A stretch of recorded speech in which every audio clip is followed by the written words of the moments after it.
Since I'm a reviewer, I constantly keep up to date with books being released, and it can be very easy to miss out on some book news. So I thought I would make a series where I go through some book news and walk you through some books that will be published in April or that have recently been published. Okay, before you ask, this isn't a direct copy of Daniel Green's fancy news. I would never be able to deliver fancy news with so much quality as him. Love you, Daniel. So basically, this is a new series that is kind of like a wrap-up about new fancy and sci-fi releases coming out next month. Plus maybe I'll cover 1 or 2 additional announcements. I'm not planning on talking about video games or TV shows and so on and so on. I'll just focus on books. So I'll be splitting this wrap-up into 3 parts. Traditionally published, independent books, and then let you know about some special editions that you might want to keep your eye on. Let's get into it.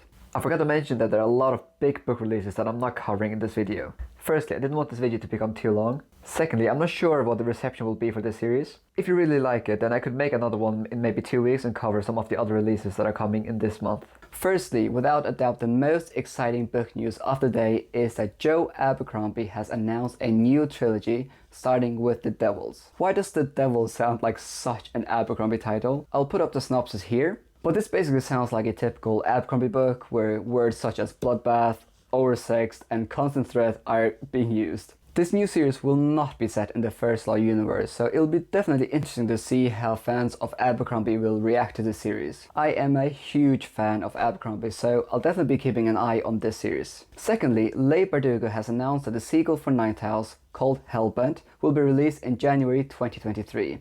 This is obviously very exciting news for the fans who have been waiting since 2019 for the sequel. I personally haven't read anything by Bardugo, but if you have read Ninth House, then let me know if it's worth checking out. Alright, enough about books coming out in 2023. Let's talk about some books that'll be published in April that I'm really excited about. Let's start with the big one. The much anticipated sequel to The Shadow of the Gods, The Hunger of the Gods, will be released on the 12th of April, and I can't wait for my hardback to arrive. I have made a review for this book on my channel, but long story short, I gave it 5 stars. It is absolutely fantastic, and I can highly recommend checking out this series or any of John Gwynn's books for that matter, because he is an incredibly talented author. If you're desperately looking for a signed edition of this book, then at the time of recording this video, you can still pre-order a signed copy from Waterstones here in the UK. They've been sold out at the Broken Binding and Goldsboro, so you better act fast if you want a copy. Secondly, probably my second most anticipated book will also be released later this month, and that is no other than The Jade Setter of Janloon by Fonda Leigh. This novella is set to be released on the 30th of April, and I am so excited. The Greenbone Saga is my all-time favorite series along with Mistborn, and I just can't wait. I haven't read anything that has disappointed me yet by Fonda Leigh, and I just can't wait to get back to this world. The Subterranean Press were selling some limited and signed editions, and I was so tempted to order one. However, the price was just way too much for my student wallet to handle, so I'll have to get a copy some other way. The hype is real. Okay, The Hunger of the Gods and The Jade Setters of Janloon were probably the biggest ones coming out in April, but we have some more really exciting book releases coming out this month. Firstly, we have The Blade of Faith by David Dalglish, which is being published on the 5th of April by Orbit Books. I haven't read anything by Dalglish, but I know he has published so many books. The book currently sits on a 4.0 star rating on Goodreads, which is not too bad. From what I've heard so far, then this book is a solid fantasy, but it doesn't really bring anything new to the table. I'll definitely keep my eyes on later reviews to see if this book is worth picking up. And then in some really quick April book news we have And Then I Woke Up by Malcolm Devlin and Spear by Nicola Griffith. They'll be released on the 12th of April and the 9th of April by Tor Books.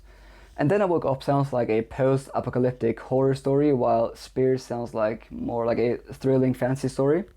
I haven't heard anything about these books, but I put up the synopsis here and here, so you can pause the video if you want to know more about these books. I definitely love the cover for Spear. Lastly, a book I have to mention because it's being released on my birthday. That is Nettle and Bone, which is being published by Titan Books on the 26th of April. I'm not a huge fan of this kind of art style for the cover, but if you're looking for a new fancy quest type of story, then look no further than Nettle and Bone. As always, I'll keep an eye on this one, but I have no initial plans to read this book. Let's talk about some indie books. And here I'll use Rob J. Hayes' amazing blog as a reference to all the indie books that you should keep an eye on in April. Rob J. Hayes is an indie author that makes a blog post every month about some exciting fancy indie books that are being published in this month. I'll only highlight two since I haven't heard much about any of these books. Firstly, we have the sequel of the Vanguard Chronicles being published on the 21st of April. And this series I've been keeping an eye on for a while.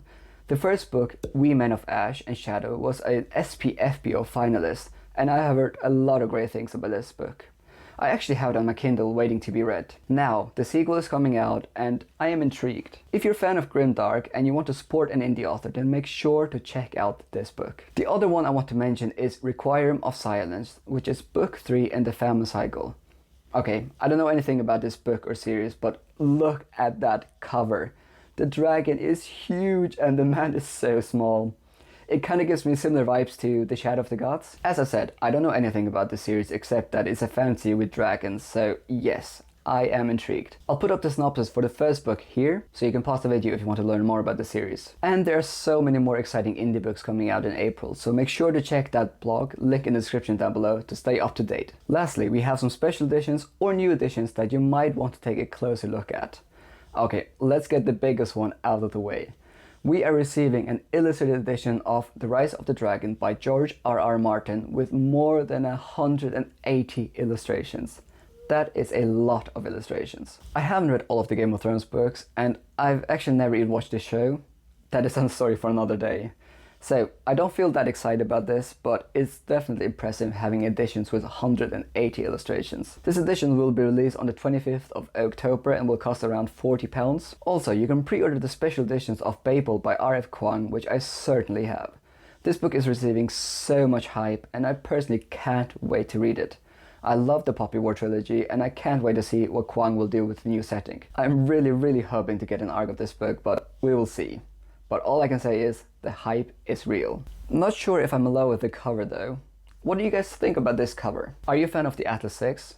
I was fortunate enough to receive an arc, and I didn't love it. I don't really think that I was a target market for that book, and I gave it 3 stars. However, I am definitely in the minority when it comes to that opinion, because this book is selling like crazy. And you can already pre-order a signed edition of the Atlas Paradox. That book is being published in October, but if you want to be 100% sure to get a signed copy, then you can do that now through Waterstones. Lastly, I need to talk about some special editions my favorite indie bookstore is doing, The Broken Binding. Firstly, the special editions of The Serpent Gates have been released and they still have 100 sets left. I am dying for those edges, but I just can't afford all these special editions. If you're a fan of this series, then make sure to go and grab these before it's too late. Secondly, The Broken Binding have announced a reprint of the whole Shadow of Apt series as a part of a mini subscription, which is a 10-book series.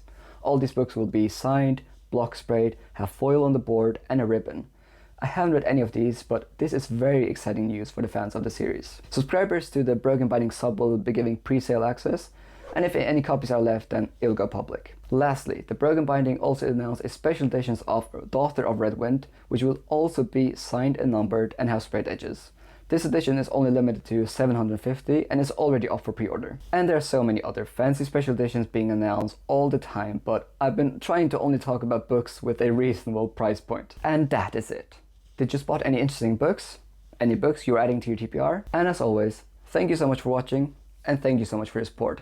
I really appreciate it.